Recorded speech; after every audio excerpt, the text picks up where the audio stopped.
DTHF Blogcast. We write, we read, you listen.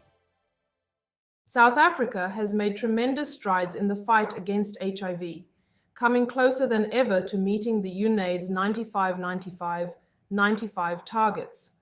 In 2024, 94% of people with HIV in South Africa were aware of their status.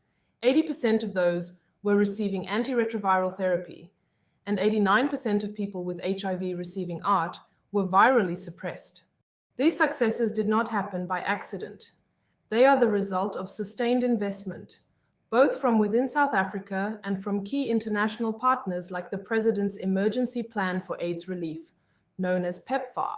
PEPFAR provides crucial support to over 20 million people living with HIV across 55 countries. In 2022, PEPFAR contributed $460 million, making up 18% of South Africa's $2.56 billion HIV budget.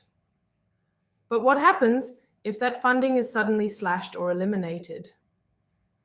A new study co-authored by leading HIV researchers, including DTHF's own Linda Gale Becker, paints a grim picture. Using advanced mathematical modeling, the researchers explored the impact of cutting $460 million of PEPFAR funding from South Africa's HIV budget. The results? A potential public health and economic catastrophe. PEPFAR isn't just about treatment. It also funds HIV prevention programs, including HIV testing, pre-exposure prophylaxis, or PrEP and voluntary medical male circumcision. HIV prevention is the first line of defense against new infections. But without funding, South Africa will see an HIV resurgence. If PEPFAR funding remains intact, the study estimates that 1.19 million people will acquire HIV in South Africa over the next 10 years. That's already a daunting number.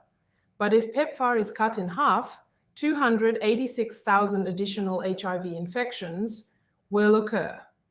If PEPFAR disappears entirely, that number skyrockets to 565,000 additional infections. It gets worse. HIV-related deaths will also increase dramatically. Currently, South Africa is projected to see 1.58 million deaths from HIV over the next decade. A 50% funding cut would add 315,000 more deaths, while a full cut would push that number up by 601,000, a 38% increase. Cutting PEPFAR might sound like a way to reduce spending, but in reality it is short-term thinking at its worst.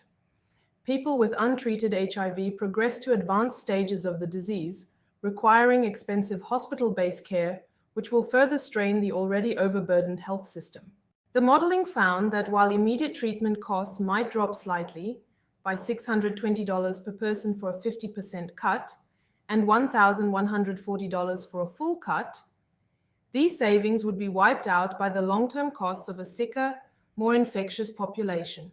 In fact, the total healthcare costs for South Africa's HIV response would increase by $880 million over 10 years for a 50% cut, and by a staggering $1.7 billion if PEPFAR funding disappears altogether.